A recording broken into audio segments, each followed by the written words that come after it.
'n Hartlike goeiemôre liewe gemeente en ook van my kant af. Dit is 'n wonderlike voorreg om weer hier by Brits Gemeente te wees. Ek het die voorreg gehad vroeër in die jaar in Maart maand as ek reg onthou om hier ook een oggend die woord te kon bedien. En ons was so hartlik ontvang, ek en my vrou en my klein seentjie.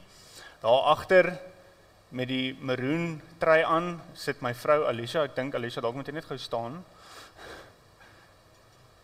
So dis my vrou Alicia en ons seentjie Janko. Ek wil net graag weer eens sê baie dankie vir Dominee Jakes in besonder en ook vir die kerkraad vir die uitnodiging vir ons om ons praktiese tyd ook hier te kan spandeer. So wat gebeur aan die einde van elke jaar van die begin van jou kweekskoolloopbaan af, dan word jy uitgestuur, uitgeplaas in 'n gemeente om dan daar ook vir 3 weke lank 'n praktiese tydperk te deurgaan en soms werk jy saam met die predikant vir 'n tyd. Soms het jy die geleentheid om in 'n vakante gemeente ook te gaan dien. En so stig dit jou ook. En hier in die einde van die jaar, wanneer jy voel, en ek kan persoonlik ook hiervan getuig, wanneer jy dalk voel, jy sien nie meer kans vir kweekskool nie, jy sien nie meer kans vir alles wat daarmee saamgaan nie, jy voel, jy's klaar, jy kan nie meer nie, jy wil teruggaan, dan plaas die Here jou in 'n gemeente vir prakties, en dan besef jy waarvoor hy jou geroep het. En dit is wonderlik om hier te mag wees. Ek wil graag die geleentheid gebruik net so vinnig om te deel wie ek is, waar ek vandaan kom en ook so net kortliks hoe die Here my gered en geroep het voordat ek dan ook oorgaan na die bediening van die woord van die Here. So, dankie Dominee Jakes vir die voorstel. My naam is Fransjo Conradie, ek kom van die Kaap af. Hulle probeer nou al vir 3 jaar by die kweekskool om die ek uit my uit te kry, maar dit kom nog deur. So verskoon my asseblief, dit is maar nog so deel van die taal, ons werk daaraan. So kyk wanneer dit verander.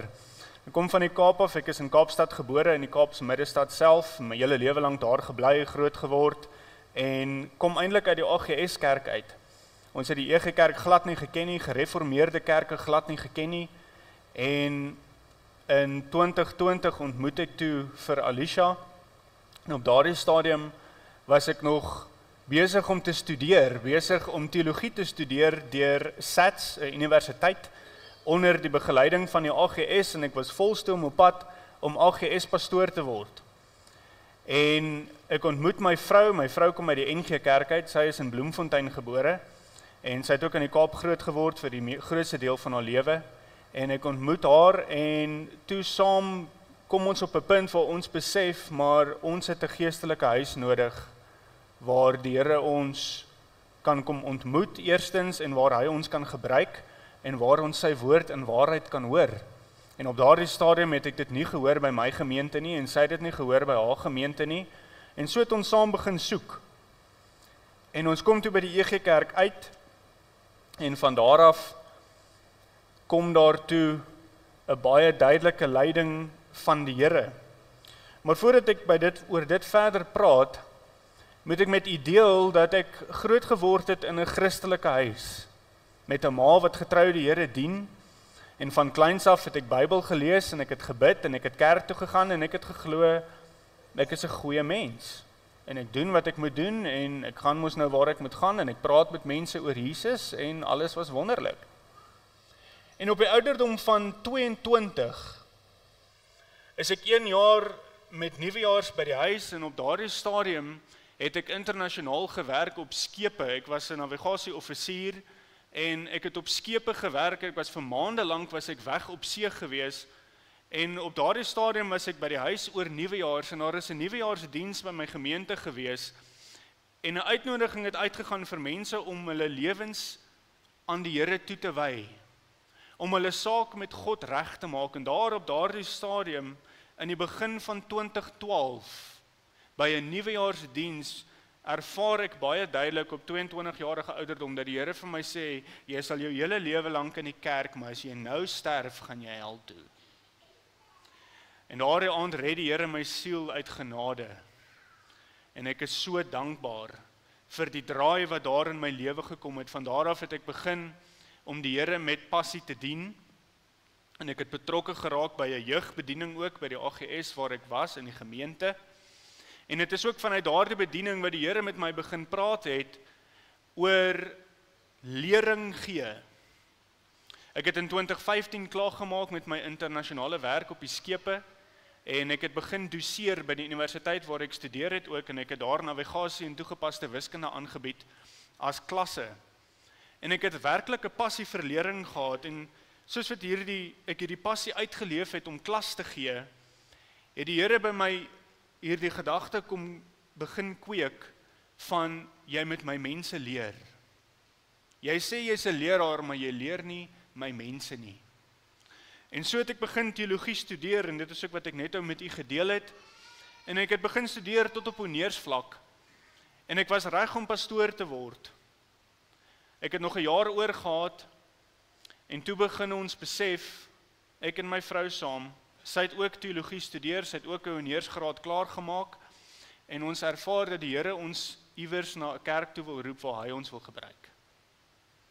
En ons kom toe by die EG Kerk uit, en ons is ewig dankbaar teenoor die Here dat hy ons by 'n kerk gebring het, by Tygerberg gemeente in Kaapstad, en ons het daar ingeskakel, en ons was net vir 'n maand of 2 dae, toe kom Dominee Jurgens Prinsloo Junior af vir 'n wederkomsreeks. Hy was nou in die week hier by julle ook gewees, as ek dit reg verstaan, en hy het 'n wederkomsreeks kom doen in Tygerberg, en in hierdie boodskap van hom praat hy toe oor die kweekskool, en daar begin by my 'n paar liggies aangaan oor wat moontlik in my toekoms lê.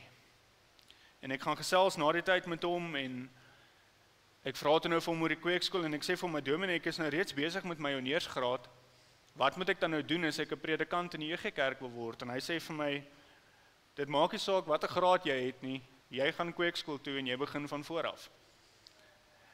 En vriende, ek sal met u eerlik wees, dit was 'n groot struikelblok. Dit was vir my 'n geweldige stryd om te aanvaar dat die Here vir my sê, begin weer van voor af. Nadat ek al vir 4 jaar besig is om te studeer, en soos wat die jaar aangaan, kom daar keer op keer, kom die bevestiging, die Here roep, die Here roep, die Here roep.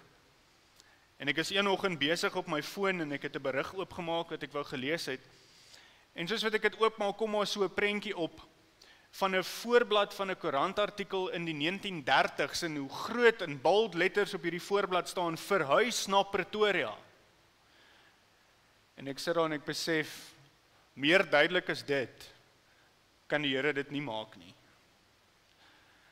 En my vrou wat toe al reeds haar roeping bevestig gehad het, sê vir my, dit is omtrent tyd dat jy bykom, ons moet kweekskool toe gaan.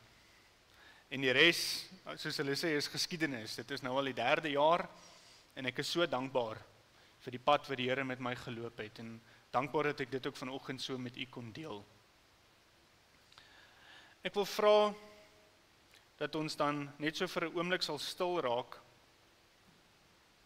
en ook die Here se aangesig dan sal soek.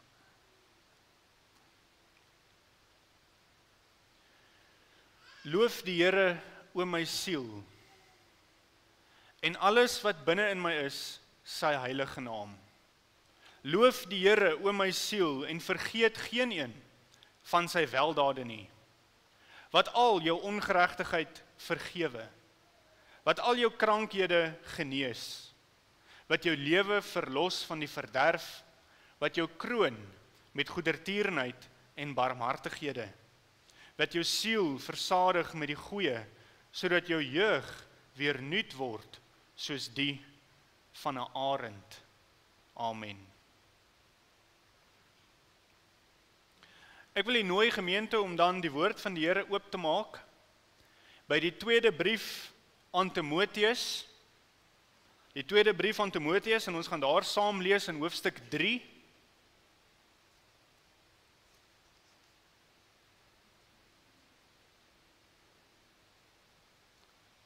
Hoofstuk 3, ons gaan lees vanaf vers 10 tot en met vers 17.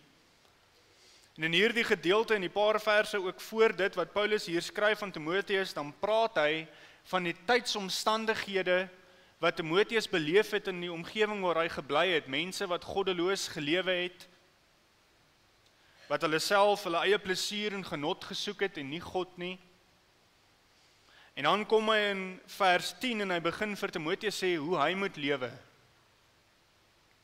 en waarop hy moet fokus. 2 Timoteus hoofstuk 3, ek hou vir u voor vanaf vers 10. Maar jy het my navolger geword in leer, lewenswandel, planne, geloof, lankmoedigheid, liefde, lydsaamheid, vervolginge, lyding, soos my te beurt geval het in Antiochië, in Iconium, in Lystra. Watter vervolginge het ek nie al verdra nie, en die Here het my uit almal verlos. En almal wat ook godvrugtig wil lewe in Christus Jesus, sal vervolg word. Maar goddelose mense en bedrieërs sal voortgaan van kwaad tot erger, hulle wat verlei en verlei word. Maar bly jy in wat jy geleer het, en waarvan jy verseker is, omdat jy weet van wie jy dit geleer het.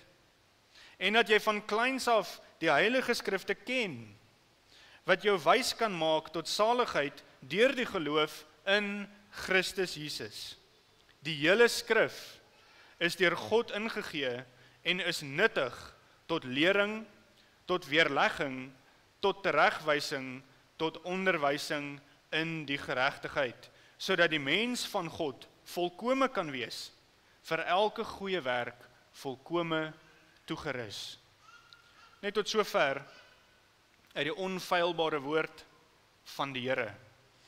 Ek wil vra vir die manspersone om saam met my te staan, en verenig ons ook so in gebed.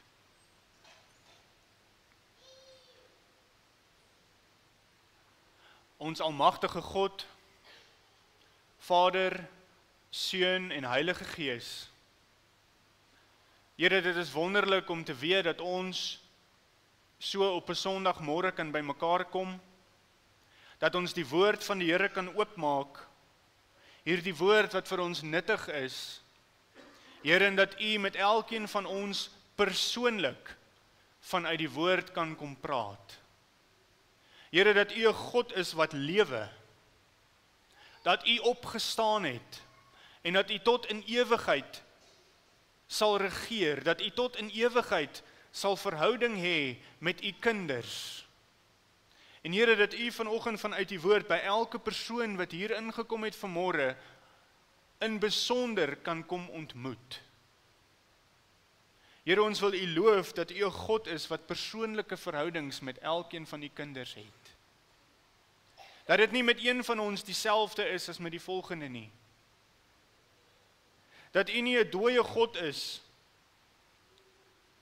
of 'n God wat vanoggend opstaan in 'n slegte by en môre opstaan in 'n aand hier te kan kom staan en hand op te kan steek en te sê, Here, ek wil vandag ook 'n ontmoeting met U hê.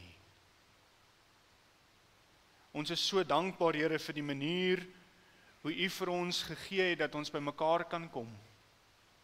In 'n land waar ons nie vervolg word nie. In 'n land waar ons nog die woord van die Here kan oopmaak en met alle waarheid kan sê, so sê die Here.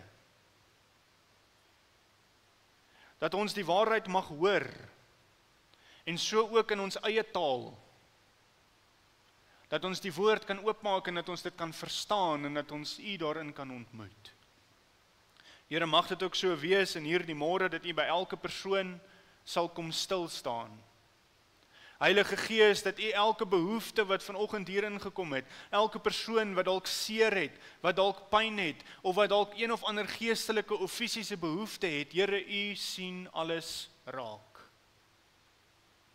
En Heilige Gees, dit is die gebed van ons hart, dat U vanoggend by hierdie byeenkoms, elke persoon wat 'n behoefte het, Here, dat U daardie persoon sal kom ontmoet, ook in daardie behoefte, dat niemand hier sal uitloop vandag, dieselfde as wat hulle vanoggend hier ingeloop het nie.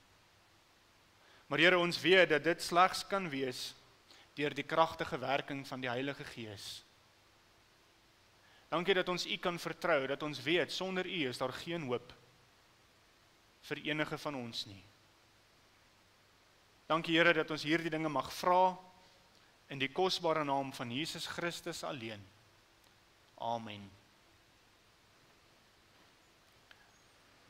Baie dankie liewe gemeente, ek wil dan graag na aanleiding van die gedeelte wat ons saam gelees het en in besonder vers 16 van 2 Timoteus 3, wat sê die hele skrif is deur God ingegee en is nuttig tot lering, tot weerlegging, tot teregwysing, tot onderwysing in die geregtigheid.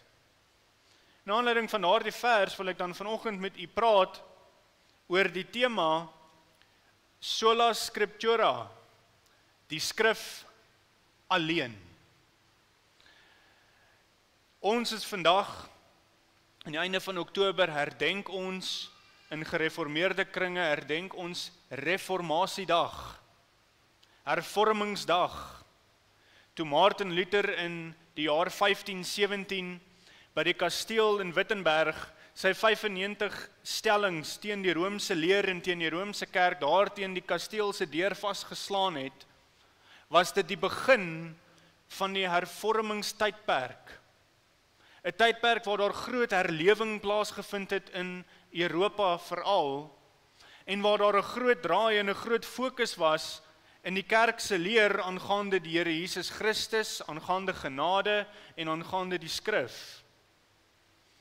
En so as ons kom by die einde van Oktober, dan herdenk ons daardie dag, of ons dink aan daardie dag met Reformatie Sondag of Hervorming Sondag.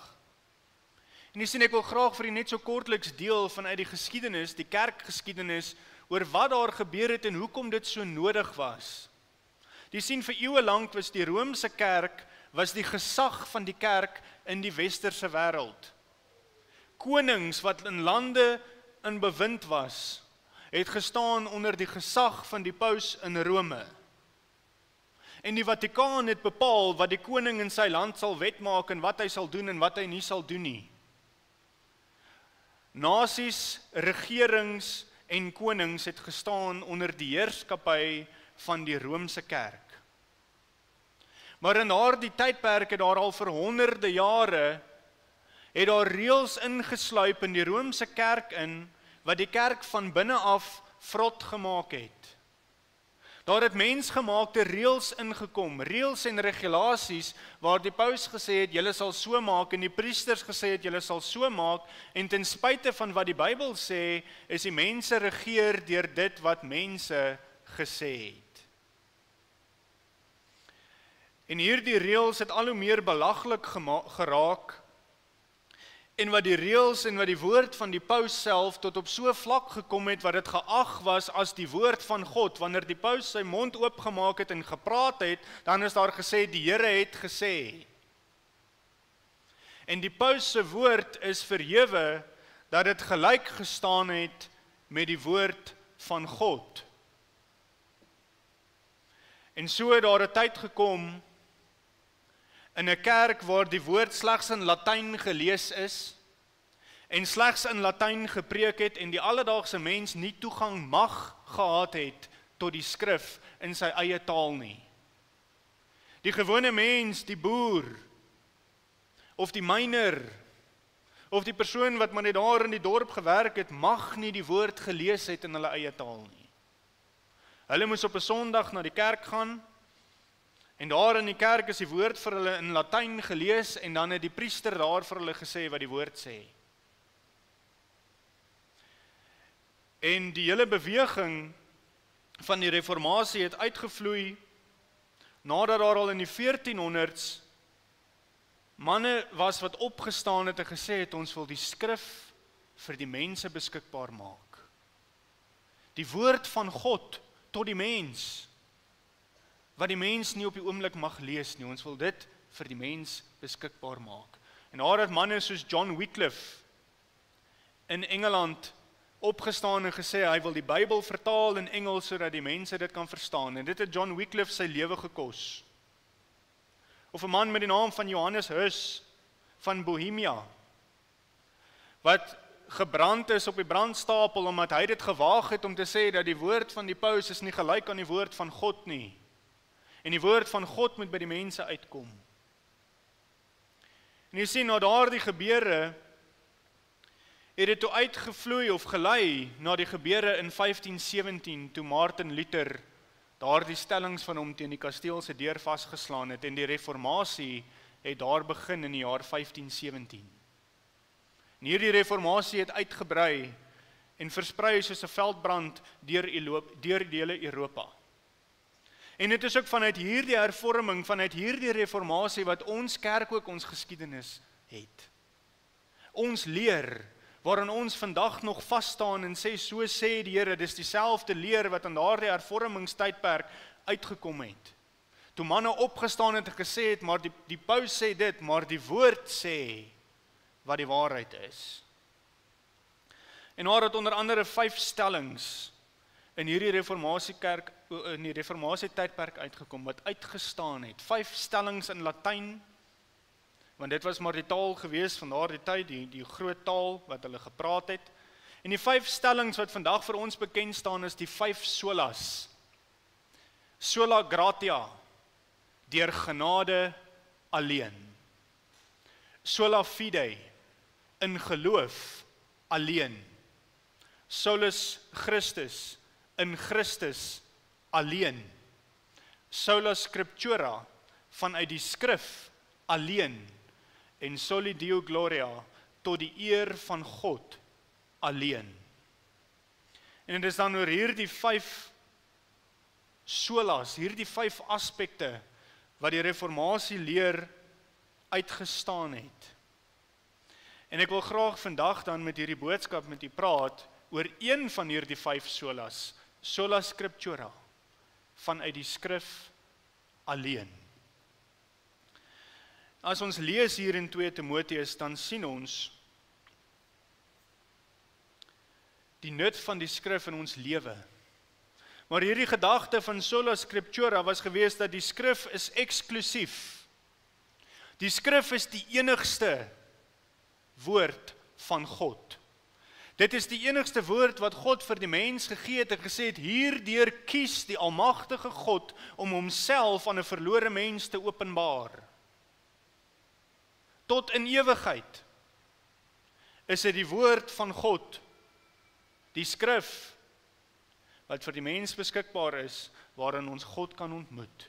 Die woord wat ook vlees geword het, deur die mens Jesus Christus, wat gesterf het aan die kruis op Golgotha. En jy sien vanuit hierdie gedagte van sola scriptura, die skrif alleen, die eksklusiewe woord van God, sien ons dan juis in die eerste gedagte, dat hierdie hele skrif deur God gegee is. Alleenlik hierdie skrif is deur God gegee. 2 Timoteus 3 vers 16, daar die eerste woorde, het sê die hele skrif is deur God ingegee. Die Engels vertaal hierdie gedeelte baie mooi. Wanneer ons hier lees dat die skrif deur God ingegee is, dan sien ons in die Engels daar die woordjie God breathed. En as ons sien dat die skrif deur God ingegee is, dan is dit nie soos iemand wat kom en vir iets in die hand stop en dan wegloop nie. Die skrif wat ingegee is die persoonlike God, die God van die heelal, wat by u persoonlik kom staan, en dit is soos iets wat hy uitasem in u lewe in. As jy met iemand iets wil deel, iemand wat vir u kosbaar is, en jy sê vir hom, kom nader, ek wil graag met u praat, en jy fluister na die persoon se oor, dan voel hy die warm asem van die persoon hier in sy nek. Daar is 'n persoonlike aspek wat hier opgeskrywe is, en wanneer ons die woord van die Here oopmaak, dan is al baie wat sê, dis die enigste boek wat jy kan lees, waar die skrywer van die boek hier langs jou staan, en met jou praat, soos wat jy die boek lees. Dit is persoonlik. Dit is eksklusief, want dit is die enigste woord, wat hy vir ons gegee het. Hierdie woord bevat die leerstellings, wat die fondamente van die Christelike geloof vir ons uitwys. Daar kan nie by hierdie woorde bygevoeg word of weggeneem word nie. En dit is ook die waarskuwing wat vir ons gegee word in Openbaring 22 vers 19. Wat sê, as iemand iets van die woorde van die boek van hierdie profesie wegneem, dan sal God sy deel wegneem uit die boek van die lewe, en uit die heilige stad, en uit die dinge waarvan in hierdie boek geskrywe is. Jy sien, die mens het nie die gesag of die geleentheid of enigstens die reg om die woord van God te verander nie, om daaruit weg te neem of daarin by te voeg nie. En dit is juis hierdie probleem wat veroorsaak het in die reformasietydperk dat manne opgestaan het en gesê het, sola scriptura, die skrif alleen. Nie dit wat die paus daarin wil byvoeg nie. Nie dit wat die priester daaruit wil haal nie, die skrif alleen.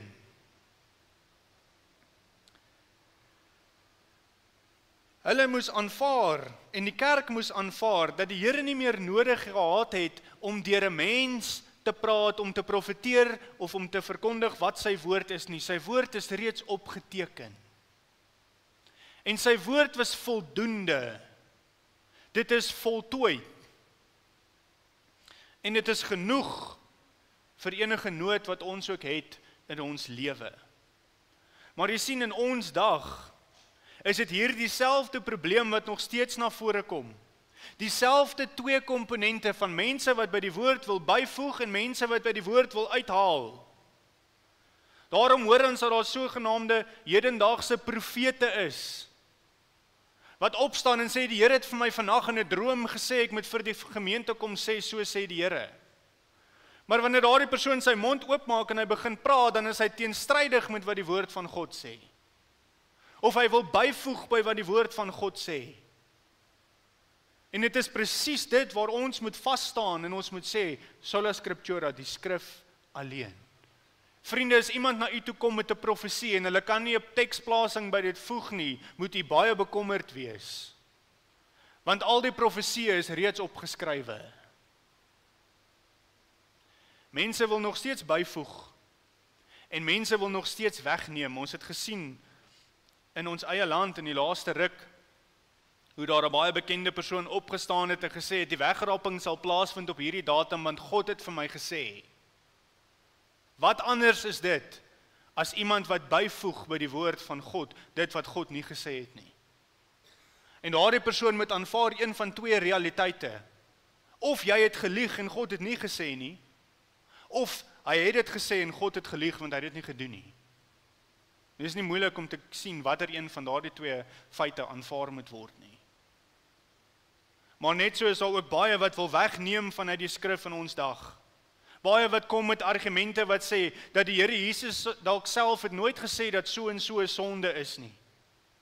Of dat die Bybel nie foutloos is nie, daar is foute in die Bybel want die Bybel weerspreek homself. En so hoor ons hierdie argumente en wat verskriklik is, vriende, is dat dit nie die ateïste wat dit sê nie, daar's mense binne in die kerk wat dit sê.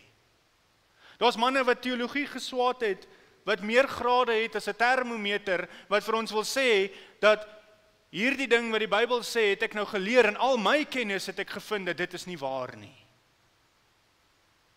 Sola scriptura, die skrif alleen.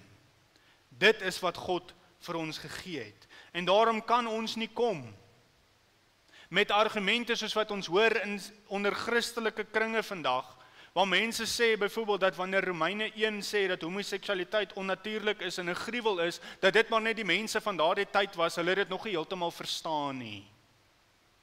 Die skrif is duidelik en ons kan nie daarvan wegneem nie. Die woord van die Here, die hele skrif en die skrif alleen is deur God ingegee en dit is nuttig vir my en vir u in ons lewens.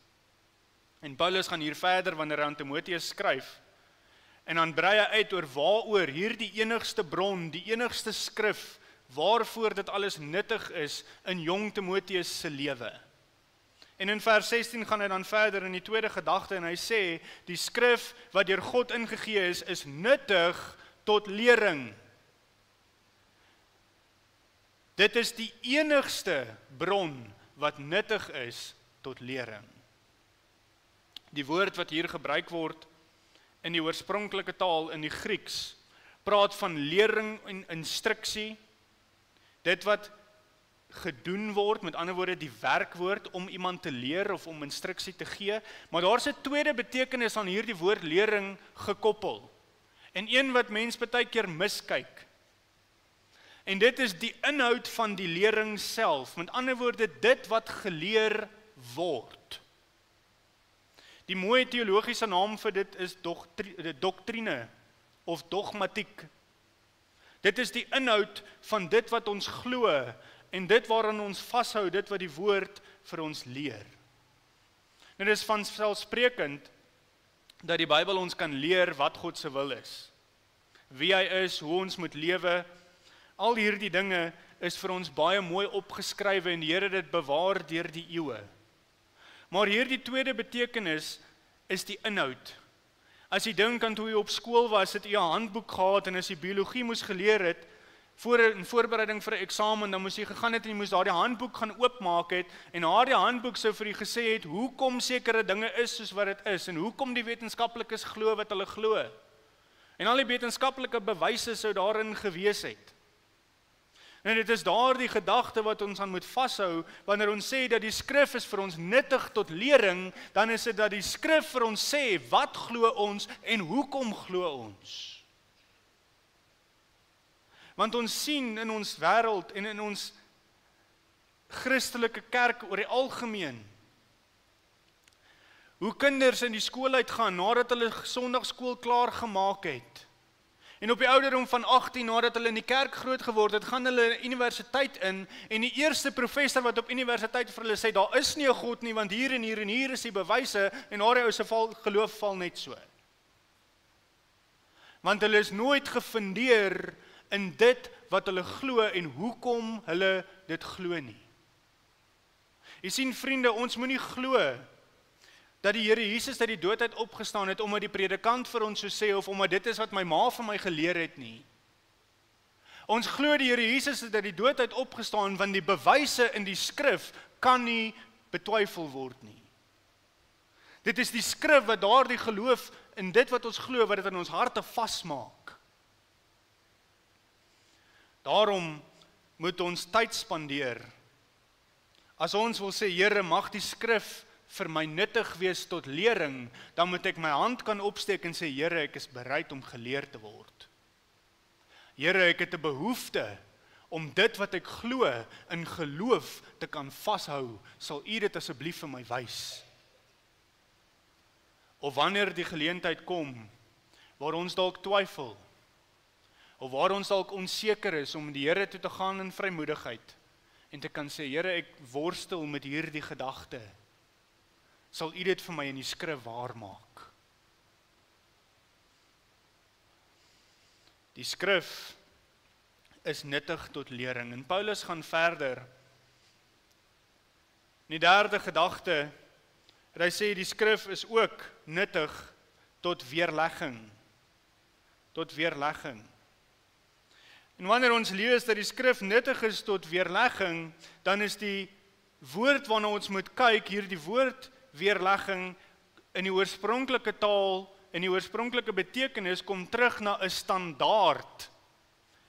Wanneer ons sien dat die skrif vir ons nuttig is in weerlegging, dan beteken dit dat die skrif in ons lewe vir ons die standaard van die waarheid wys. Dit is die standaard waarteen waarheid gemeet moet word. Jy sien, as jy gaan kyk na enige wetenskaplike eksperiment, of enigiets wat in die wetenskap gedoen word, kom ons kyk na evolusie byvoorbeeld, dan is dit nog steeds, tot vandag toe, 200 jaar later, staan dit bekend as die teorie van evolusie. Hoekom? Want daar is nog geen wetenskaplike bewyse wat dit 'n konkrete feit kan maak nie. Dit bly 'n teorie.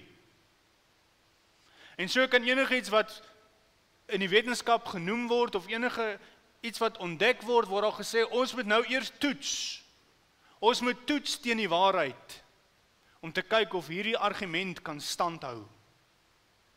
En so is dit dan, wanneer die skrif nuttig is tot weerlegging, dan is dit dat die skrif vir ons die standaard is waarteen ons moet meet, as ons wil weet of iets waar is, as ons wil weet of die Here iets van ons verwag, as ons wil weet, as iemand kom en sê, ek het vir jou 'n woord van die Here, om te sê, waar is die skrif, die standaard waarteen dit gemeet moet word. Jy sien, my hele lewe moet opgemeet word in die standaard wat God vir my daar gestel het. In die persoon Jesus Christus en in die skrif wat hy vir my gegee het, wat nuttig is tot weerlegging. Die Here Jesus het 'n baie hoë waarde aan die skrif self geheg. Ons sien in Lukas 16. Daar waar die ryk man en Lazarus in die doderyk neerdaal na hulle gesterf het. En die ryk man uitroep na Abraham en sê, sal jy asseblief iemand stuur om my broers te gaan waarsku? Dan sê die Here hierdie woorde, dan sê en Abraham het geantwoord en sê, hulle het Moses en die profete. En wanneer ons daardie woorde lees, Moses en die profete, Moses verwys na dit wat Moses geskryf het, met ander woorde die wet, die Pentateug, en die profete verwys na die res van die Ou Testament. So wanneer Jesus daardie woorde gebruik, hy sê, hulle het Moses en die profete, met ander woorde, hulle het die skrif. Dan sê die man, maar as iemand uit die dood uit opstaan, sal hulle glo. Dan sê, as hulle Moses en die profete, met ander woorde, as hulle die skrif, die standaard, die enigste standaard van waarheid, as hulle dit nie glo nie, sal nie eers iemand wat uit die dood uit opstaan hulle oortuig nie. Dit is daardie woord wat God vir ons gegee het.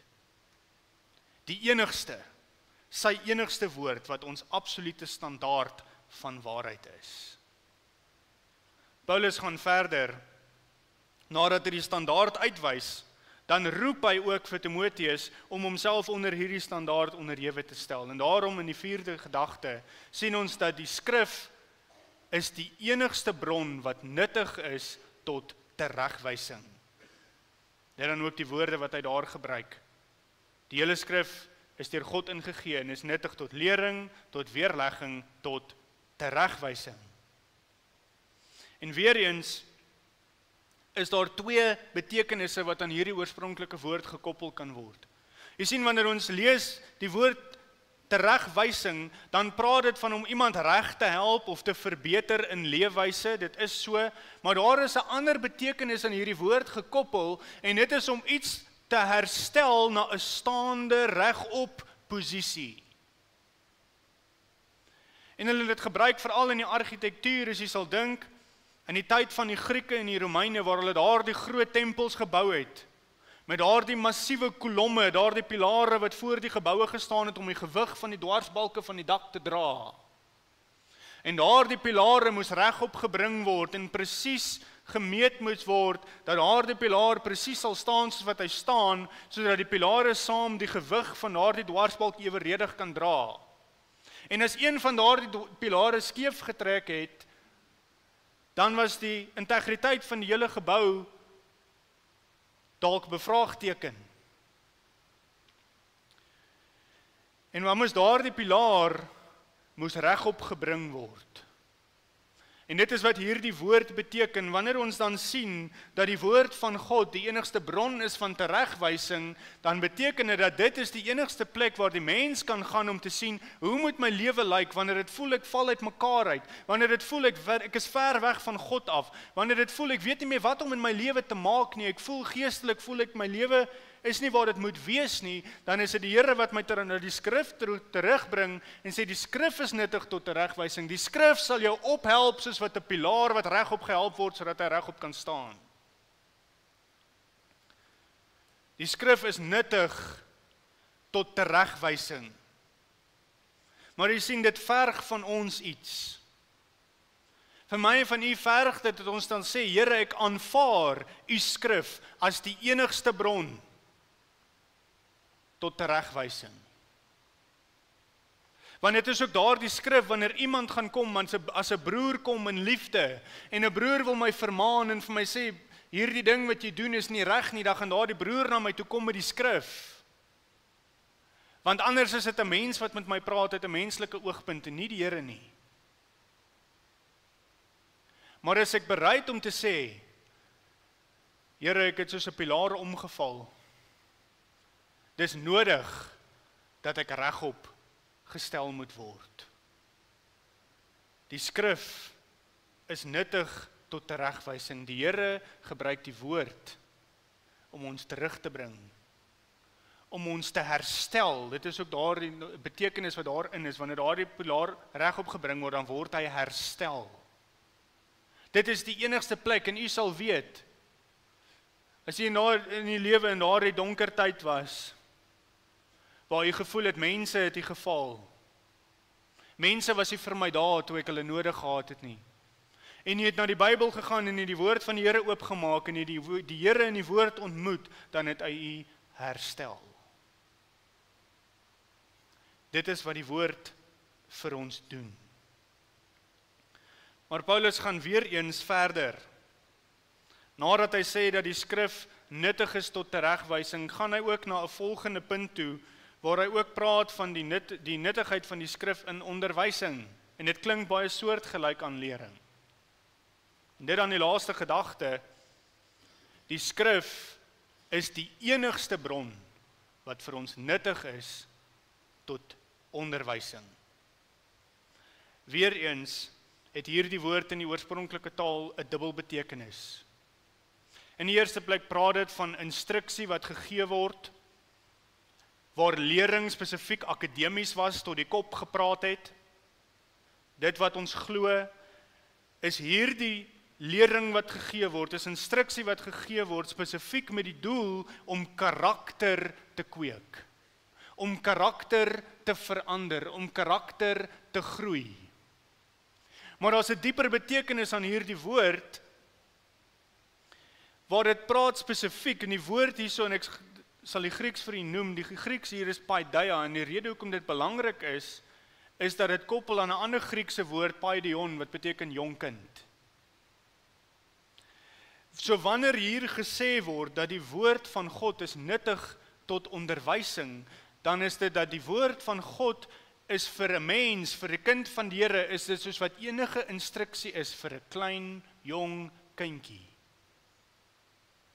Jy sien, jy sal weet, die van u wat al kleinkinders het, wanneer daardie kindjie klein is, sodra hulle begin praat, dan dit wat hulle hoor by ma en pa, word geag as waarheid, en hulle sal loop en hulle sal sê, as pa vir hom gesê het, dat die kar daar buite, sy wiele is vierkantig, dan sal hy glo dat die wiele is vierkantig, want pa het dit gesê. Daardie instruksie wat vir hom gegee is, met die autoriteit van sy pa, glo hy as waarheid. En dan wanneer hulle op die ouderdom van 6-7 jaar uitkom, dan gaan hulle skool toe. En ewe skielik kan pa en ma nie meer die waarheid praat het, dan verander die dientjie, dan word daar gesê, maar juffrou het gesê. En so word die kind beïnvloed, en die kind word gevorm deur die instruksie wat gegee word deur gesagsfigure in sy lewe. En 'n kind wat nie daardie instruksie ontvang nie, draai gewoonlik nie baie goed uit nie. En daarom as ons sien hier dat die skrif vir ons nuttig is tot onderwysing, dan is dit dat die skrif vir ons daardie posisie inneem uit die gesag van God, want dit is die woord van God wat ons soos 'n jong kind wil rig en onderrig en sê, dit is hoe jou lewe moet lyk, dit is wat die waarheid is. Maar vriende, hoe gereeld wil ons kom in ons eie kennis en ons bevraagteken dit wat die skrif vir ons sê. Want ons wil dit nie aanvaar nie. Maar ons moet toelaat dat die Here ons soos klein kindertjies sal leer. En ons moet soos klein kindertjies in geloof aanvaar dit wat hy vir ons sê. Want 'n kind glo dit wat uit gesag vir hom geleer word. Daarom sien ons in Spreuke 22, daardie bekende gedeelte, waar hy sê, oefen die seun volgens die eis van sy weg, dan sal hy ook, as hy oud word, daar nie van afwyk nie. Vriende, oefen ons nog ons seuns, en ons kleinseuns, en die ander jong mense in wie se lewens ons 'n invloed het, oefen ons hulle nog in die weg van die Here, met die onderwysing wat die skrif vir ons gee, die enigste wat nuttig is tot hulle onderwysing. Of laat ons toe dat YouTube en die TV en die skoolsyllabus wat al hoe meer goddeloos word, laat ons toe dat dit hulle onderwysing bepaal. Die skrif is vir ons nuttig tot onderwysing. Om die boodskap saam te vat, op Reformatie Sondag dink ons aan daardie leringe wat uitgekom het en die stellings wat gemaak is in die Reformatie tydperk, wat 'n verandering in die kerk gebring het. Daardie 5 stellings: genade alleen, geloof alleen, in Christus alleen, tot die eer van God alleen, en dan die een waarin ons hier na gekyk het, deur die skrif alleen. Jy sien, die skrif alleen is die woord van God wat vir my en vir u gegee is. Dit is die enigste manier hoe die Here met ons gaan praat. Daarom ook wanneer die predikant by die kansel kom staan en hy begin praat, dan praat hy vanuit die skrif uit. Die skrif praat met ons. Die skrif is daarom as die enigste woord van God is vir ons nuttig in die eerste plek tot lering. Dit is die skrif waarin die Here vir ons bevestiging gee, waarin hy ons geloof sterk maak in dit wat ons glo en hoekom ons dit glo, dat ons kan weet waar dit vandaan kom. Dit is deur die skrif wat vir ons nuttig is, wat die Here ons teregwys, waar hy ons optel en in 'n staande posisie plaas, sodat ons voor hom kan staan en sê, Here, ek wil u dien. Wanneer ons struikel, tel hy ons op. Wanneer ons van die pad af dwaal, dan bring hy ons weer terug. Dit is die skrif wat vir ons nuttig is tot weerlegging. Dit is die skrif wat die standaard van die waarheid is, wat ons kan sê, hoe kan ek weet iets is waar? Hoe kan ek weet God het gesê? Want die skrif sê so.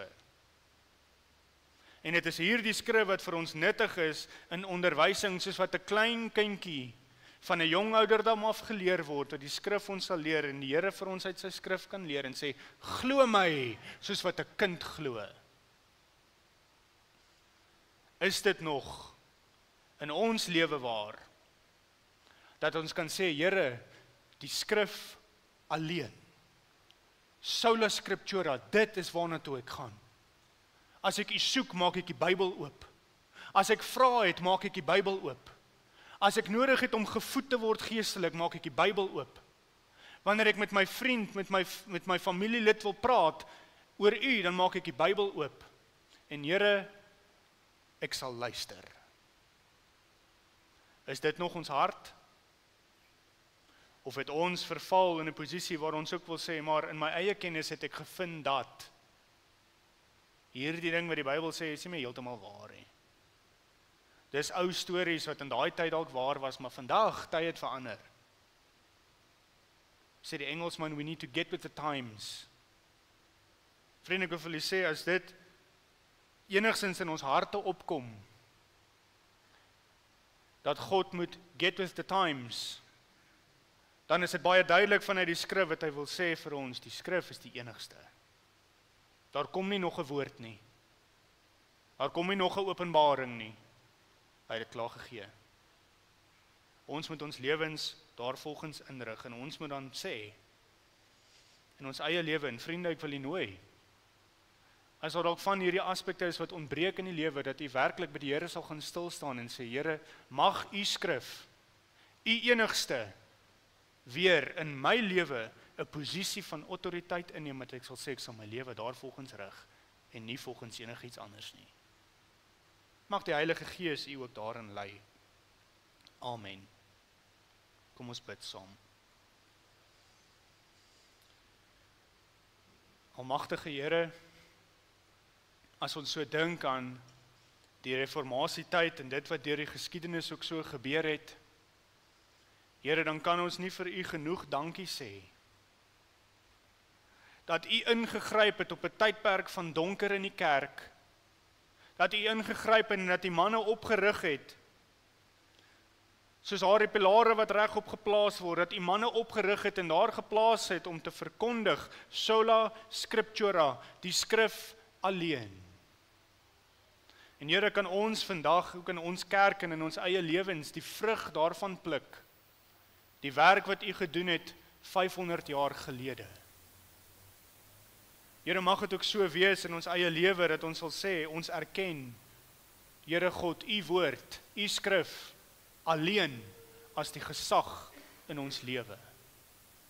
Ons sal ons lewens daarvolgens inrig, en ons sal sê, Here, as u my moet verander, verander my. Here, as u my moet vermaan uit die skrif, vermaan my. En Here, wanneer ek nodig het vir bemoediging, sal u dit asseblief uit die skrif doen. Dankie Here dat U ons genadig is, dat ons nog in 'n tyd soos hierdie U naam mag aanroep en U mag vra vir hierdie lyding. Mag U ook so met elkeen wees en ons ook so lei in die skrif. Dankie dat ons dit in Jesus naam mag vra. Amen.